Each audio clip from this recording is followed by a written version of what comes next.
बारात निकलने से ऐन क़ब्ल अचानक हार्ट अटैक से दूल्हे की मौत हो गई। बारात में शामिल होने वाले हुए आरती जुलूस में शामिल। उत्तर प्रदेश के बहराइच से दिल दहला देने वाली खबर सामने आई। यहाँ थाना जरवाल रोड इलाके के तहत अतवा गांव में शादी के दिन ही दिल का दौरा पड़ने से दूल्हे की मौत हो गई। दूल्हे की मौत के बाद घर में कोहराम मच गया। घर की खुशियां मातम में तब्दील हो गईं। दरअसल घर में शादी की रस्में हो रही थीं।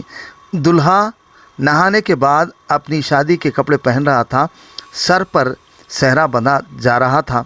अचानक उसे दिल का दौरा पड़ा। अरकान ख़ानदान उसे फौरी तौर पर हॉस्पिटल ले गए, जहां डॉक्टर ने उसे मुर्दा करार दिया। दूल्हे की मौत की खबर के साथ ही दूल्हे और दुल्हन के घर वालों पर सख्त तारी हो गया। जहां से शादी की बारात निकलनी थी और जो लोग बारात में जाने वाले थे वह आरती जुलूस में शामिल हो गए। पूरा मामला यह है कि जरवाल थाना इलाके के केवली पूर्वा तासा गांव में राजकमल शादी 30 मई को मुकर्रर थी।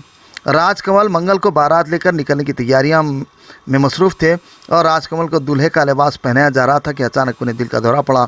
हॉस्पिटल मुंतकिल करने पर डॉक्टरों ने उन्हें मुर्दा करार दिया।